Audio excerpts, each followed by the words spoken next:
This is Office Hours, where the brightest entrepreneurial minds in business, sports, and entertainment get together to talk about success, failure, and everything in between. Take a deep dive into the mindset it takes to excel as our unbelievable hosts and guests share with you the strategies and tools they've used to dominate their respective fields. On this episode of Office Hours, Sir Martin Sorrell, Monique Billings, John Rulin, Norma Kamali, and Sven Platt. The more you do, the more you can do. You started your company as a college kid. You were in a position where you weren't passionate about what you do. It's more about commitment than passion in the beginning. So much of it is mindset, meditation, and different things. Preaching, because morning routines are everything. She is an inspiration. She's awesome. David Meltzer hosts Office Hours. We have some amazing guests coming up. But first, let me introduce you to our host, David Meltzer. Growing up with a single mother who raised 6 kids, David was driven to be rich so he could take care of his mom and buy her a house and a car. After graduating law school, he became a multi-millionaire and fulfilled that dream, only to lose that house, car, and over $100 million due to bankruptcy. Thanks to his resilience, David has been able to make it all back and more, evolving into one of the world's top serial entrepreneurs and esports investors. Today, he's on a mission to empower over 1 billion people to be happy, providing as much value as possible in everything he does. I'm David Meltzer, and I'm here with my infamous co-hosts, especially Jason Waller, CEO of Power Home Solar, and of course the host of my favorite podcast, world-renowned True Underdog Podcast. Welcome back, my friend. Of course, I have one of my great partners over there, Mike Mamola, speaker, author, entrepreneur, partner at Media Abundance, and of course, an incredible influencer of good, and the legend on the end, David Marino, the sports agent, partner at Brown Rudnick, a speaker as well, and an all-around great guy. And we are here to welcome our first guest. Our first guest is Sir Martin Sorrell, founder and executive chairman of S4 Capital. Welcome to Office Hours, Martin. Hello, David. Hello from London. Your company, S4 Capital, is one of the largest, if not the largest, advertising and marketing services company in the world. What are some of those secrets that you've learned here coming into the third time of scaling a business? Statistically, when you have a person who has built 2 large companies successfully, the third one's almost, quote unquote, a sure thing. But what are some of those lessons, and what people are you carrying over to assure that success? Well, if it was a secret, David, if you started to talk about it, particularly on your show or anything else, it wouldn't be a secret any longer. So I won't go into the secrets. But look, no. You're like Ray Kroc, man. We'll never get the secret sauce. Our mission is to create a new advertising and marketing services model based around the digital economy and to disrupt the old. So there's a disruption, and we're sort of Teslan or Amazonians in some sense, who use grand examples in our own way around our own industry. The addressable market for us is about $1.8 trillion, about 500 billion in media, about 500 billion in marketing services, and about 800 billion in trade budgets, which is what Amazon tends to go after. So there are 4 principles behind S4. One is purely digital, because that's where the growth is. Digital is over 50% of the market currently, and it will be 70% by 2024 or 5 or 6, depending on whose numbers you believe. Secondly, the model is almost like an election model, that is used in elections. We use data to create content, digital content, and we pump it out through digital media, and then we recalibrate the creative content on the basis of the response. So it's no longer the fixed TV film model. This is a model which is iterative in a 24/7, always-on world. It's a sort of circular model that continues to improve. So that's the second point. We go to the market as faster, better, cheaper. So faster is about agility, because we think that's the key corporate attribute. And the 4th basic principle is a unitary structure. The unitary structure results in our company has got a S4 has a market cap now of over $5 billion after 3 years. And well over half the company is owned by people who live and work in the company. And I think that's extremely important. So those are the basic principles. Mission, to create new model, disrupt the old, purely digital, holy trinity model of data driving content through digital media, faster, better, cheaper, and unitary structure. We're going to have an academic challenge here because, I know you were educated at Harvard and Cambridge. Jason was educated on 8 Mile. Everybody in the 313. It was 9 Mile. 313. Hey, Sir Martin, appreciate your time. On S4 Capital, I know digital. I might not have gone to the school of Harvard or all of the Ivy Leagues that David missed out on that he's still about. Okay, but I understand digital marketing. We spend, $10, $12 million a month at my business. And what I'm seeing as a business owner is things age out. TikTok 2-3 years ago was hard for a business to advertise on, but it's great now. Snapchat a couple of years ago was hard for a business for us to advertise on, but now it's great.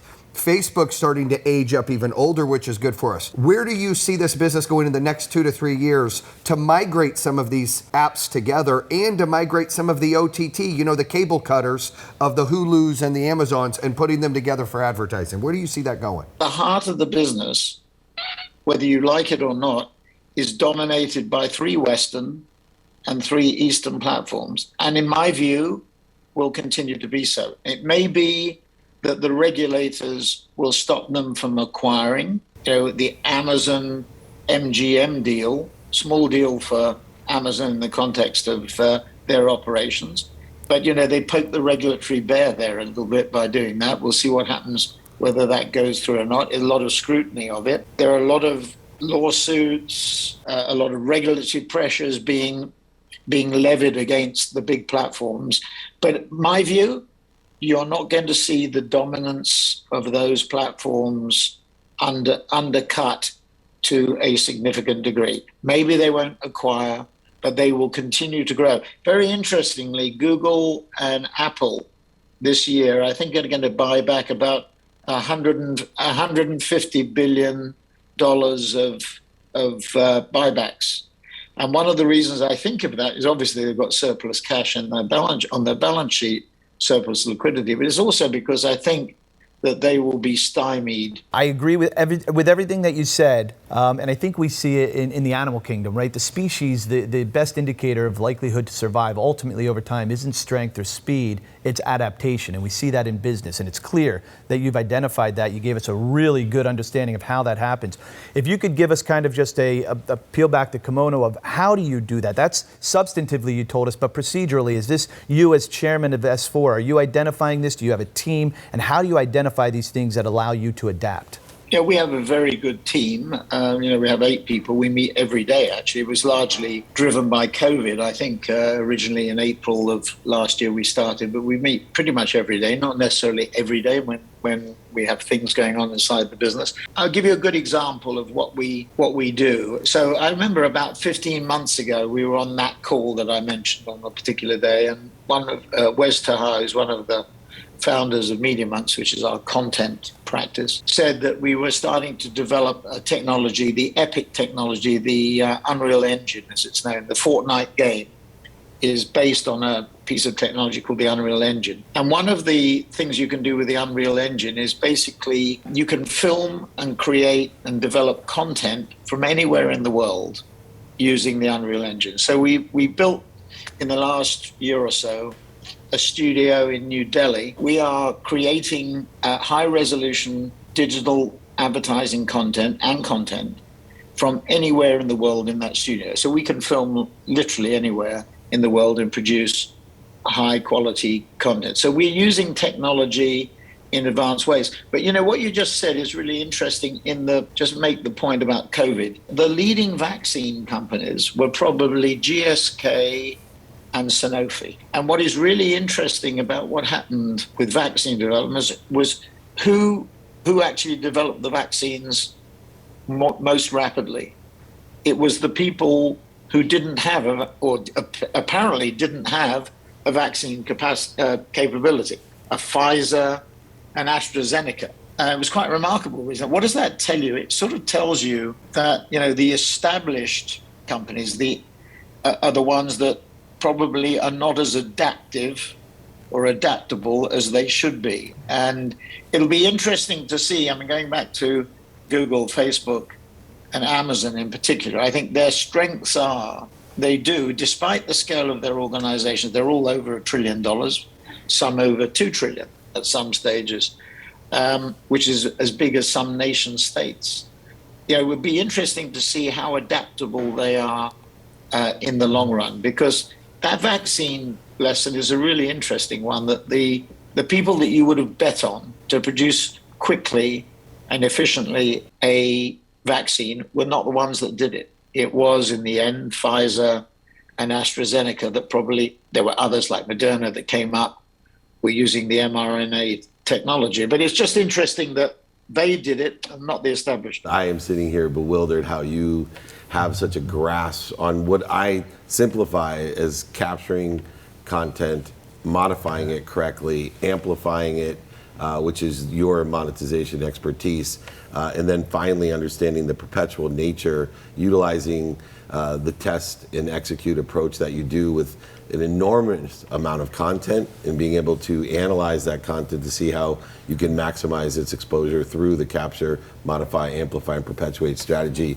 S4 Capital, an incredible entrepreneur, proven by historical success, an intellect, an academic, and an entrepreneur, a rare find, Sir Martin Sorrell. Thank you so much for joining us on Office Hours. Thank you. Thank you, Sir Martin. Thank you so much. Thank you. Pleasure. God bless. This is, every once in a while you get a show and you're like, I wish it was, a series. We had 2 hours. I could talk to him. I could listen to him all day. I love digital, marketing. I love what he's built. It's exciting. Yeah, I want to hire him, to be honest. But I'm going to try to hire him. I don't know if I can afford him. I'm going to try. Dave, I know you didn't get to ask a question. I don't know what your thoughts were. Obviously for him, given his experience in both advertising and PR, he's taken all of what he's learned, and like Mike said, he adapted over decades. He's got an encyclopedic brain. He can list off every single competitor, every single company, every purchase, every founder at the drop of a hat, and that tells me how long he spent at his craft and building.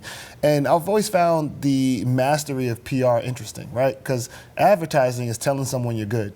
PR is getting someone else to say you're good. And as trial attorneys, we are tasked with convincing someone of a position. That's easy relative to getting someone to then buy into that position and tell someone else. So, obviously he spent the time, he put the work in, and he's willing to do whatever it takes to continue to grow and change. More importantly, change as things change. Well, I'll tell you this, I wish we had a head football coach next, because head football coaches are trained to have the shortest answers.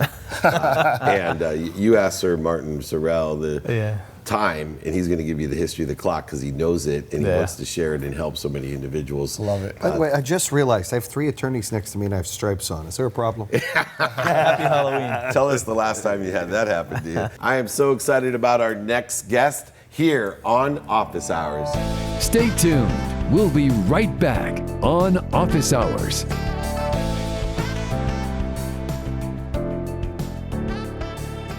I'm excited to hear from our next guest, Monique Billings, WNBA athlete and sports analyst.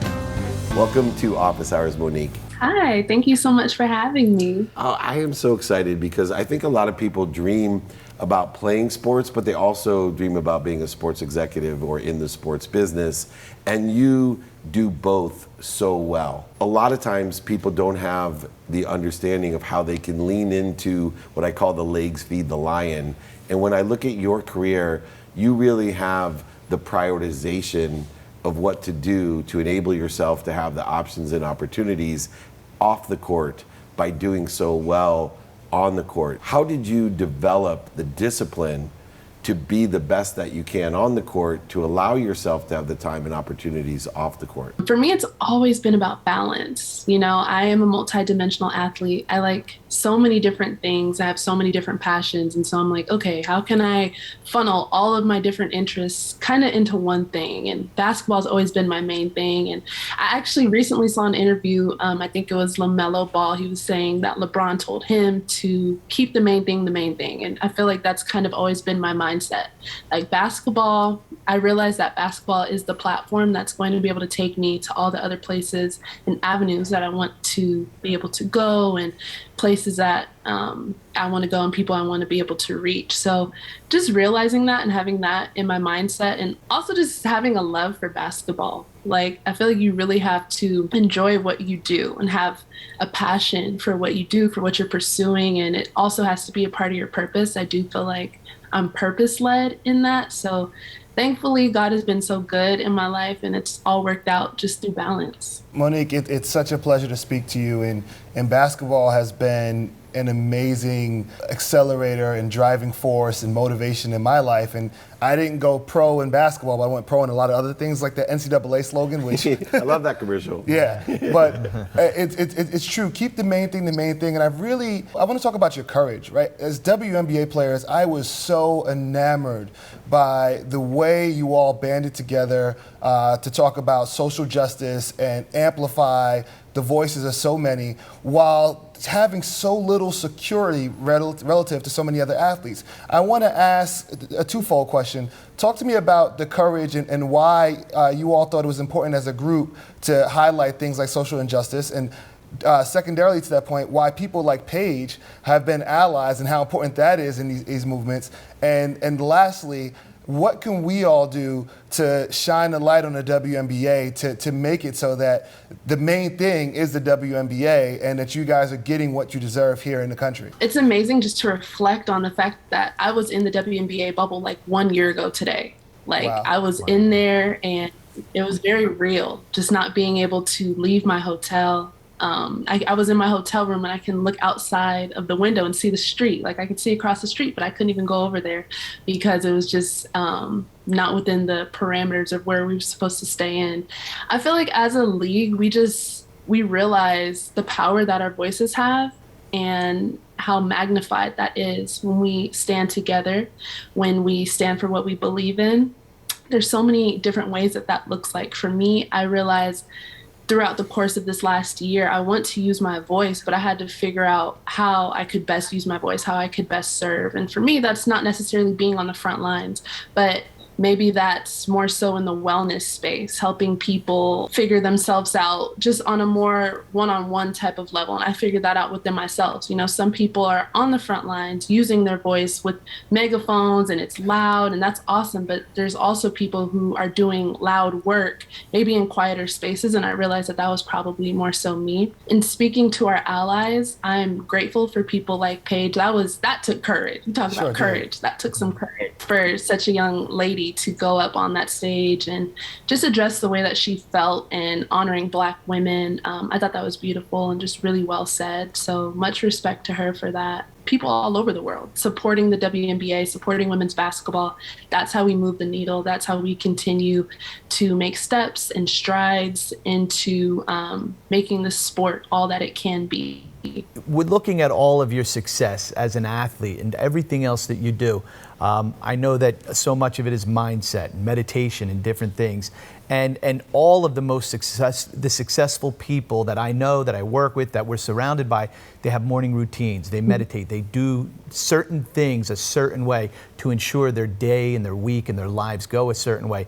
How important is that to you in everything that you're doing to achieve the levels of success that you'd like? Preaching, because morning routines are everything. My morning routine is just how I get my day going. And if I don't have my morning routine, like, I'll feel it throughout the whole day, and I'll kind of realize, like, dang, I didn't spend time in stillness. I didn't pray this morning. And for me, I realized that my morning routine looks so different. It's not just the same every single day. It's kind of like with eating food. I'm not going to eat the same exact thing every single day, but as long as I'm feeling fueled, that's the most important thing. So sometimes my morning routine, it might be 15 minutes. Sometimes it's an hour and a half, just whatever I need in that day, just to get my day started. I love listening to affirmations, reading my Bible, praying, positive sound bites, just things of that sort to get myself going, because life is hard. As we all know, life is hard, and there are tough moments.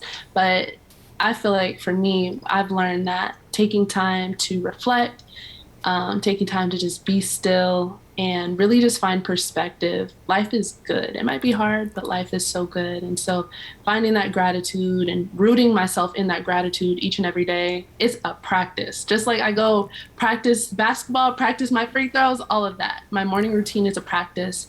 Changes, it flows, but yeah, I just try to make sure I'm mindful to do it every single day. Monique, I'm a big fan, and I'm so proud of how you excited you are about life and how you're talking about your morning routine and how you bring in a top caliber talent to the game. I have 3 daughters. I'm not very good at basketball. One of my daughters is pretty good. They usually play softball. But what would you say to 3 young ladies out there that are always questioned to me, how come we only have 1 female professional sport in WNBA right now? When are they going to have other opportunities like softball or, other things out there for women? What would you say to those girls to grind down and kind of focus and look towards the future? And where do you see that going? Well, first of all, shout out to you, Girl Dad. That's Girl right. Dad's rock. Thank you. My advice to young women would just be to not limit yourself. I feel like when I was young, I limited my thoughts, my dreams. I never knew I could be a professional athlete. I never knew I could have my college tuition paid for. I just didn't know it was possible. No one was really telling me like, hey, yeah, you could do that. And we didn't have social media when I was coming up, so I didn't see it. But I feel like with social media, young ladies are able to see women in professional sports and women who they can look up to and say, hey, I could do that. And they could be better at it. It's like, not only can you do it, but you can master it. You could be so much better than us. And so I always give a shout out to the women who came before me and who have trailblazed just this path that I'm allowed to be on. One of my favorite quotes is Maya Angelou. I come as one, but stand with 10,000. And that is just so true, because I wouldn't be here today if it wasn't for women who paved the way for me. And so I just hope that I can continue to pave the way for young ladies and just to inspire them to keep dreaming, keep believing, and don't put limits on themselves. As far as building more sports and leagues for women, I think it just comes with using our voice. I see so much greatness within the younger generations. So many young ladies are dunking. It was a rarity back in the day, but now it's just kind of like a normal thing. And I know it's going to take time and patience, but as long as we're trending in the right direction, I'm hopeful that young ladies will have something to aspire to and just continue to become great. I'm just so thrilled, but also bewildered how many young people like yourself are so much more enlightened. And it's not a matter of challenges. I look at my own journey and say, well, you became enlightened because you lost everything. Well, no, I actually went on my quantum shift 2 years before I lost everything and started reading the right things. And I think it's more finding faith. I find it remarkable how many young people do understand having quiet time. Like you would have had to break my arm to make me sit still and meditate, which is something I do every day now. But it's really amazing how important it is to so many young people and how enlightened they are. What were the catalysts, or what can we do to continue that surge of enlightenment, of people understanding and practicing being quiet and truly, I think, clearing the interference between that great source of power, light, and lessons that is obviously coming through you for others now? What was it that put you on this path, and what can we encourage other kids to do to get onto that path? I've never really just sat down and thought about what's put me on this path, but I think it comes down to wanting to feel like the best version of myself. And so taking the time to figure out who Monique is outside of being a basketball player, outside of being an analyst. Who is Monique? And if everything was taken away from me today, what do I stand on? What are my morals, my values? Who's in my circle? Who can I rely on? So taking the time and just being intentional with that time. I encourage young people to take that time, take the time to be still, to get off your phone, like put your phone away for a little bit and stretch, do yoga, pray, just take some time and see what you're thinking. An incredible superstar, Monique Billings. Thank you so much for joining all of us here on Office Hours. Thanks, Monique. Thank you. Thank you, guys. Thank you for having me. Thank you for creating this space, too. This is incredible. So thank you, guys. Wow, my heart's full. Yeah, mine as well. I mean, basketball is what she does, but Monique is who she is, and just the consistent, persistent, right, and also intentional action she takes every day translates to her daily routine. We're gonna see her as a sports analyst for 30 years after she retires, and she's probably gonna inspire another 10,000 young women and men behind her. So she's been tremendous. I agree. I am a huge fan of everything that she just said. I can't wait to learn more about what she's doing with mindfulness and meditation and everything. You know, life is challenging. We all know that. We're all caught in the tornado. And it's so refreshing to be able to step into the eye of the hurricane, or if you're in the hurricane, in the eye of this tranquil place, like she said, even if it's just for a few minutes a day, Dave, like meditating or praying or just stepping back so that you can become the next better version of yourself. Everybody is operating on that self level, but we can tap into that higher self. Yeah, she was a delight to talk to. She's so positive, so enlightening, and I loved it. Hopefully my daughters get, when they see this episode, they kind of get inspired a little bit more too, because they're not going to listen to Dad all the time. I do want to point out two things, right? Make your main thing your main thing. Yeah. Coming from the same guy that was born in the same hospital as me.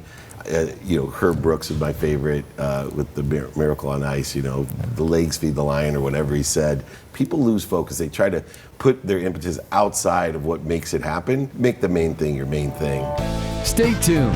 We'll be right back on Office Hours.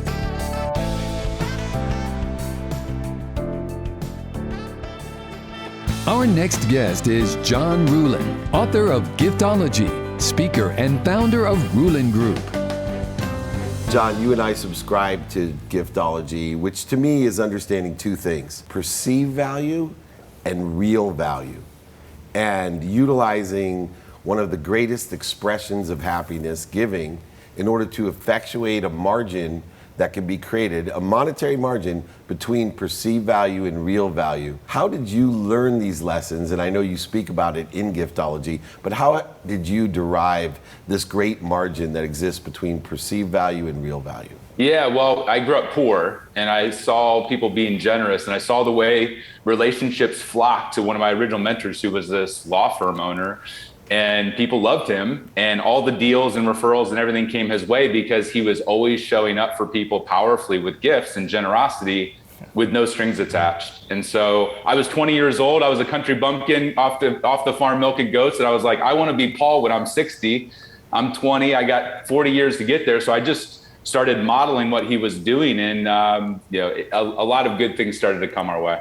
John, the power of giving with no expectation of receiving is amazing. That's one concept I learned from my good friend, Dave Meltzer here. But what I really want to know is, like so many successful entrepreneurs, you started your company as a college kid. What would you go back and tell yourself now that you've reached these levels of success? And a lot of it is based probably on giving and giving with no expectation of receiving. But what would you tell your 18, 19, 20-year-old self? Well, I was fortunate to intern with Cutco, the knife company that has college interns, and I think it's one of the best personal development and training programs on the planet. And so I was fortunate to be around people. What I would say is, early on, I tried to convert everybody into being the way I was, and I treated everybody the same. If I was a giver, I was trying to convert the takers and matchers into being givers. And it wasn't until I read the book, Adam Grant's book, Give and Take, that I realized most people aren't givers. And so if I could go back to my 20s, I would have honed in on the people and went super deep. I went wide. I was sending love bombs and knives and stuff to hundreds and thousands of people. And what I do now oftentimes is narrow my list down from 10,000 down to my top 100 relationships of people that are already in my network. And I double and triple and quadruple down on generosity versus trying to go and convert the masses. John, so building your business up, following your mentor, you said the guy from the law firm, what struggles have you had, and do you have a mentor now, and do you mentor other people? Yeah, so I do still have mentors. I'm actually part of a number of groups where I seek out people that are doing bigger things than I am. So Dave and I are in the $100 million mastermind. I've been an EO for 14 years. I try to surround myself, if I'm at 7 figures, I'm surrounding myself with 8 and 9 figure guys. When I'm 8 figures, I'm surrounding myself with 9 and 10 figure guys. So I think it's super important to always be the dumbest guy in the room and the poorest guy in the room. And so I do try to surround myself with really, really successful people, even to this day. And I do take the time to give back. I go back to Cutco. They've worked with 2 million college kids over 70 years. I go back every other year to keynote messages there. And then I typically pick a couple guys to bet on and say, I see the diamond in the rough in you. And I'm going to, not paid, but I'm just going to take extra time with you. There's a guy in Dallas who's a young guy, just got married, who is selling payroll services with Paycom. And so I doubled down with him. His name's Ben. And so I'm a big believer in, like, you can't have people have poured into you and not take the opportunity when your cup is full to then pour back into to other people. So I'm a big believer in that. John, to give it back, I agree. And it's interesting that you said that, because my first entrepreneurial endeavor was I opened a law firm, and we did that. We gifted the entire community, really as a thank you. My question is, and we're talking about gifting, and it's a very personal thing, and we can do this on a one-on-one level. I know that Jason loves great suits and great shoes, so I could give him that. That's easy. That's the human element. When you do it on the level that you're doing it with giftology or writing books about it, how do you do that? How do you incorporate it to an automated level when you have thousands or tens of thousands of people around the world that you're gifting? Yeah, so what I would say is there's the one-offs. We call them the crazy love bomb one-offs, where we might be doing like for one guy, Cameron Harold, I wanted to impress him. I did $7,000 at Brooks Brothers and outfitted his hotel room as a surprise. You can't scale that. Most people only take care of the employee, the client, the referral partner, the investor, the mentor. And oftentimes they forget that there's an inner circle around those people. Usually it's a spouse, significant other, assistant, pets, kids. When I'm doing giftology, when somebody hires our agency to do all the gifting for them, we'll map out for 1,000 people. About 800 of them are probably married. And so when we do, like, to this day, we still do millions of dollars in the knives, and people laugh. They're like, really, the knives? Like, that was the college student thing. And I'm like, well, most people have a kitchen. Where do they spend most of their time when they're entertaining their family and friends? They break bread with wine and food and celebrate. And so literally, like, we've had clients gift billionaires these silly knives. Now they're engraved a certain way so that they're more of an artifact, but we try to tap into things that are common amongst humanity. We all want to be seen and recognized. Most of us have inner circles. Most of us have only received swag and trinkets. Like, that's not a gift. If you put your logo on something, it becomes a promotional item. It becomes a manipulation where you're trying to turn that other person into a billboard for you. So when people say we're doing giftology, what they really mean is we're doing giftology-ish. They're breaking parts of the formula, and then they're realizing, like, people aren't responding very well to my logo, polo shirt. And I'm like, no crap. They don't want to wear your logo. They want to wear their own. It's so funny because I'm looking at rethinking education and all the wasteful courses that exist within, colleges and graduate schools. And I think the greatest science class they should be taking is from John Ruhlin with giftology. Much more useful than trigonometry, I'll tell you that. And it has made me an 8 and 9 figure man by understanding the science of gifting. Thank you so much for sharing happiness and helping me achieve my goal of empowering over 1 billion people to be happy through giftology. You are a blessing. Thank you so much, my friend. Thanks, John. Thank you, John.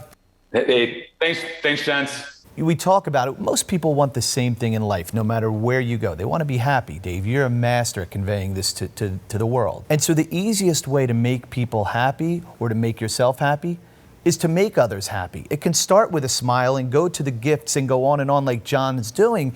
And it's that simple. It's a transfer of energy, like you said, that's contagious, that everybody benefits from. So it's amazing stuff he's doing. You've heard some amazing guests this episode. Now let's hear the takeaway of the day from Jason Waller, host of the True Underdog podcast. I'm Jason Waller with your takeaway of the day. For many business leaders, having consistent routine is what helps them deliver consistent results. And when you prioritize the right things when setting your schedule, everything else will fall into place. Next up, we've got Norma Kamali, entrepreneur, fashion designer, and author. I am here with an invincible legend, a new friend of mine, and when I told my family who I am interviewing, they went nuts over Norma Kamali, entrepreneur, fashion designer, and author of I am invincible. You know, Norma, it's interesting because you're so successful in everything that you do. And it took me a while to kind of shift the paradigm to say, I am happy, I am healthy, I am wealthy, I am worthy, I am invincible. All of these great mantras. And I'm only going to spend minutes and moments interfering with my health, my happiness, my worthiness. What are some of the things that you do to shift that, to get rid of the interference, knowing that we are these things already, and when we're not feeling it, we're just interfering with what we already are? You know, healthy lifestyle is really sort of the solution to a lot of problems that we create or try to prevent. So sleep, diet, exercise, you know, they're all free. They're all easy. You could start day one just running up and down a flight of stairs and you're in the best gym you can imagine. Your heart will burst out of your chest. And sleep, you know, in the pie of sleep, diet, exercise, sleep is everything. It's restorative. It just is. It is a miraculous part of our recovery from everyday stressful as they are. And many people have terrible time with sleep, maybe occasionally or all the time. And instead of approaching it with angst, approaching it ritualistically, where you create the bedroom as this very special place. There's a lot of information in the book, obviously, about how to do that, but sleep is incredibly important. But, you know, I'm 76. I interviewed a scientist who's an expert on aging, and he said, the cells stop turning over at 120. So I said, oh yeah, okay. So let me have that as my long game. I don't know what my genetic determination will be, but in my mind, if I'm thinking to live the long game and to go that far, I really have to be careful about what I eat, how I live, what I do each day. Healthy lifestyle is foundational, regardless of what your business is, regardless of what kind of an entrepreneur, employee, celebrity, athlete, or whatever you do in life. And Dave, we talk about it all the time that a healthy person wants a million things in the world, but an unhealthy person only wants one. And so you are a perfect example of that, and you gave us really good ideas and examples of diet and nutrition and sleep, but then you just said something that I think is also critical. It's the mental aspect of it, the mindset of a healthy person. What are your thoughts on that and how important mindset is in incorporating everything else that you referenced? The mind-body connection is just inseparable. Everything we think about in our minds, we can create, and it can be destructive or it can be positive and informative and explosive and energetic. So I think a great way to think about it is if you work out, and you know, we all work out, and I working out is a very important part of my life. There are things that I decided I wanted to learn how to do. At 60, I decided I want to learn how to do a split. I told my mind I want to learn how to do a split. So it took a little time. It took me a few weeks to really do it right. But when my mind told my body I wanted to do this, and then I did it, I empowered myself to even go further for something else, maybe that had to do with my business or a goal that I was a little intimidated by, or just any challenge. So I think there is an incredible relationship between the mind and the body. Norma, I want to thank you for being an inspiration to so many people, to young women and to young men out there. It's great that you've reached so much levels of success as an entrepreneur and as a fashion designer, working with some of the biggest names like Lizzo and Beyonce, and now you're an author. And you're this tremendous Renaissance woman. And a lot of folks have asked me over the years, David, you do so much. You're a lawyer, you're a sports agent, you're a mentor. How do you have time? How do you do all these things credibly? What advice do you have for those that want to accomplish a lot? And how do you navigate all of the world so successfully as you have? David, you're right. You have to first find the platform, you know, what is your platform? But I really believe that the more you do, the more you can do. Having one idea and putting everything you have into that one idea and not having a backup and not having other things in the works is very dangerous. You're a much better negotiator when you have 4 or 5 things that are happening, potential activity going on. There's a real power in knowing that you have a backup plan, you have other options, because things change constantly. So the more you do, the more power you have in every way. And for me, negotiations are everything. For you guys too, you know that. And if you have a good stand on negotiating and you can do it in your mind, not with fear. Like, if this doesn't work, I'll walk away from it. I have that. There's nothing better. So Norma, you're also a fashion designer, right? So one of the world famous best. So I look. What do you think about the giddy up here with the stripes? The prison outfit. I'm with 3 attorneys. What do you think? You know what? I love that you're wearing sneakers and that you have your own style and you don't give a crap about what anybody else thinks. That's it. It's all about the sneakers, right? It's all about the sneakers. Thank you. Norma, by the way, I did get an opportunity to read the book, and you are invincible, and you're inspiring even people like me to be invincible, to remind ourselves the great source of light, love, and lessons that come through us each day. And thank you for clearing some of that interference for me and other people. You're a blessing. Thank you. Thank you. Thank you. Thank you, David. Thank you, guys. It was great seeing you. Norma. I hope when I'm 60, I look as good as Norma. That's all I gotta say. Yeah. I think the most powerful thing she said is the power of mantras and the positive thinking, both in mental health, physical health, and telling yourself every single day, I am invincible. When she was saying that, I was thinking of Maya Angelou in Still I Rise, right? Every day in Still I Rise, she's saying, I'm invincible. You're gonna have bad days, things are gonna knock you off, but I'm invincible. This callous mind, like Goggin says.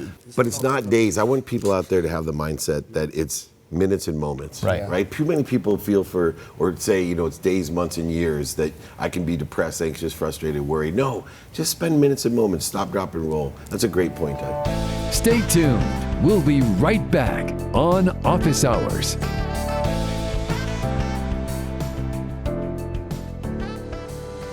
Let's go to this week's Executive Spotlight. Each week, we'll be interviewing the top entrepreneurs and executives, sharing their personal playbook to success and the lessons they've learned along the way. Sven Platt is the founder of Digistore 24.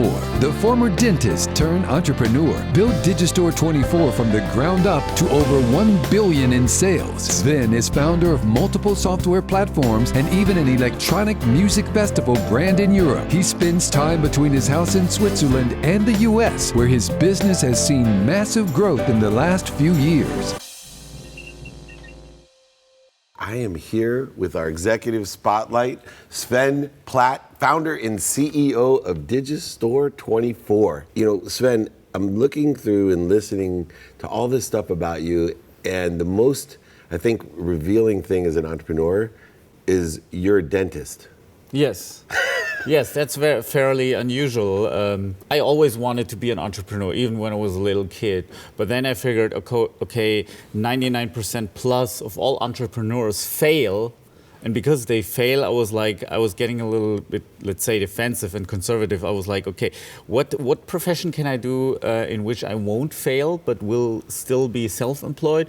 And then dentist was then the solution. And having a Korean mother, they always love their son to go to university, get a degree, and ideally be a doctor. Yeah, of course. Like a Jewish mom, doctor, lawyer, or failure. Yeah. Right? Dentist is a doctor. Why do you think that we're so afraid of failure? Is it because of the pressure that, do this because you're guaranteed to have a stable life and we're just too afraid to disappoint our parents? Or is it internal within ourselves? One part of it is, of course, the expectation of the parents, usually, at least in the environment I grew up. Another part is, of course, society And, you know, especially I was lucky enough not having grown up in the social media generation. But if you look at social media, there's so much pressure on you to be successful, to showcase it. So I think it's really hard, like for some people, to cope with it. Do you think that you actually became a dentist as well because it allowed you to hedge your bet of being an entrepreneur? So, for example, I went to law school and I always felt like I was mitigating my risks because, you know, when I wanted to play football, people laughed at me, scoffed at me, made fun of me. Then they applauded me when I did well, but I was always under the pressure that people were going to make fun of me if I failed. They really weren't rooting for me until after the fact.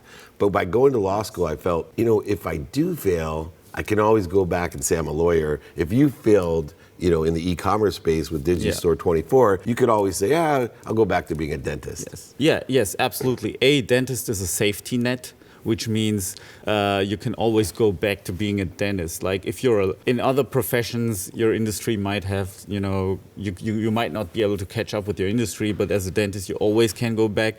Also, dentists, they don't fall like very deep. Like, you know, if you're a bad dentist, you just work as an employee in the clinic and that's fine because then speed doesn't matter that much or marketing capabilities. So, and a dentist can work part-time. That's another thing. Like it's a very lifestyle-friendly profession as well. So you can always start a side hustle, and I could always like try to start another business. The weird thing is there are a lot of professions that are conducive to, you know, transitioning into marketing or e-commerce. There's a large bridge, a gap between Digistore24 and dentistry. Yes. How did you bridge that gap? I'm an entrepreneur at heart. So even though I was studying dentistry, I always studied entrepreneurship, business, like as a hobby. I was so interested. I was so fascinated about it.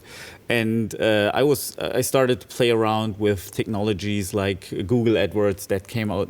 That was a new thing. So I played around with it. So I kind of was like automatically in that entrepreneurial internet space.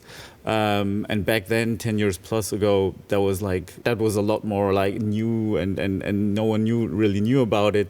And I was fascinated by that idea of you're able to make a sale and deliver the product, and that's all automated. It's all on the internet and goes like this, and you can, while you're sleeping. I was so fascinated by that. But the other interesting thing, so when I got out of law school, I sold legal research online in 1992. So we're a few years apart. That was pre-chasm internet, the same way you started doing your due diligence, being more interested than interesting in e-commerce. Yeah. But you could see there's a tangential relationship that I was a lawyer selling legal research online. Comparatively, you know, I could see you being interested in that and then, you know, having a huge dentist marketing firm because, you know, doctors and dentists and lawyers are terrible business people because they're well trained, but during their training, nobody teaches them how to do business. You were already doing entrepreneurial studies. You were on your own looking to see how do we run businesses. Was there any time that you thought you should apply what you were doing and learning to dentistry instead of going completely outside the box and doing Digistore24? Let's say that the thing that struck me most about dentistry was that I wasn't really enjoying it. So I never really thought about like pursuing that career. So I wasn't really enjoying it. My grandparents actually, they resented me. They were like, "Oh, you're kind of a fraud. You got all this money." Like they supported me while I was a student, and they were like, "You're a fraud, and you just tricked us. You just hung out like at university, and we don't really know if you really graduated." So, and my grandfather actually died, like not really talking to me anymore. And so speaking of that transition, you know, 2020 was a year of reflection. 2021 is a year of decisions. You did a lot of reflecting. Yeah. You were in a position where you weren't passionate about what you do. You didn't want to learn to love what you were doing, which some people are capable of, but you went ahead and transitioned. What advice would you have for people that are, you know, doctors, lawyers, afraid of being failures, but yet they have a passion for something else? What advice would you give them to transition over and do what you do? Because you're extremely successful at Digistore24. Thank you.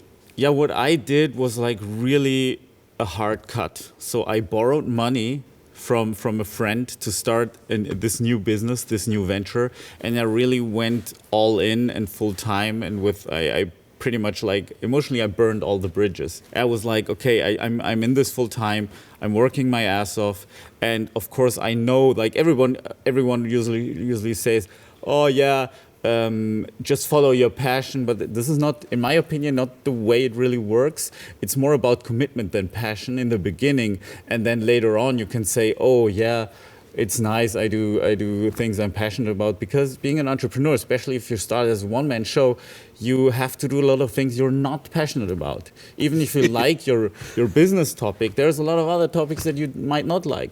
Sales, legal stuff, bookkeeping, etc., etc. Now you're in the e-commerce space, you're a guru. Is there anything that you learned from dental school or being a dentist that you apply to what you teach now in your own business at Digistore 24? The one thing I learned at dental school is being resourceful. So at dental school, at least in Germany where I studied, it works like this. You have to have a certain revenue.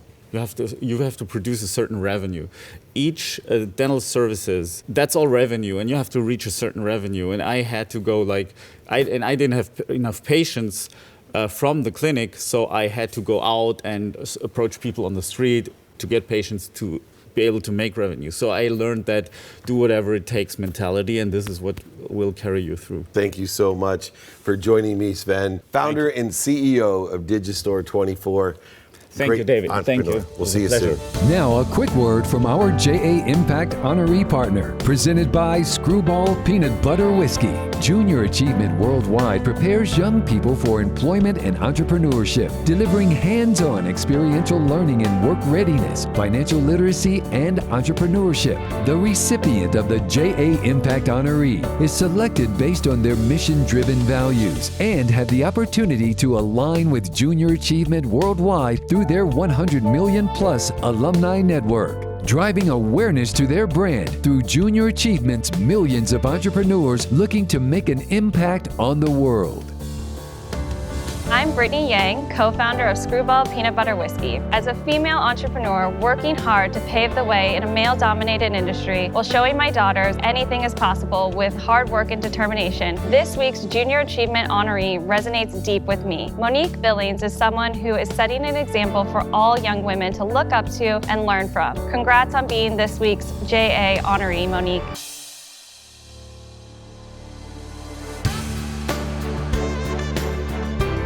Thanks for watching this week's episode of Office Hours, and a special thank you to our featured co-hosts and guests for joining today's episode. See you next week on Office Hours.